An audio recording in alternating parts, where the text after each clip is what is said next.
আজ আমরা দুটি যুক্ত ব্যঞ্জন বিশ্লেষণ শিখব। তো শিক্ষার্থী বন্ধুরা, আমি দুটি যুক্তবর্ণ নিয়েছি, তোমরা দেখো যুক্ত ব্যঞ্জন দুটি। এখানে আছে একটা যুক্ত ব্যঞ্জন, এখানে একটা। তো এই যে দেখতে দেখা যায় ও এর মতো, তাই না? ও এর মতো দেখা যায়, আবার এখানে একটু ক এর মতো আছে, তাই না? এটা কি? এটা কি?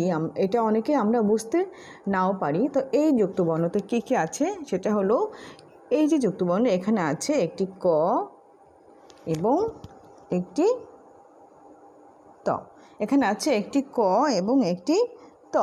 আর এই যে একটা যুক্ত ব্যঞ্জন, এই যুক্ত ব্যঞ্জনে দেখো অনেকেই বুঝতে পাও না, আমার ছোট ছোট সোনামণিরা অনেকেই বুঝতে পাও না। এখানে যে যুক্ত ব্যঞ্জন আছে, এখানে আছে হলো ত এবং থ, ত যুক্ত থ। ঠিক আছে, এই যুক্ত ব্যঞ্জন আছে ত যুক্ত থ। কেমন? এখানে ত এবং থ আছে। এই ত এবং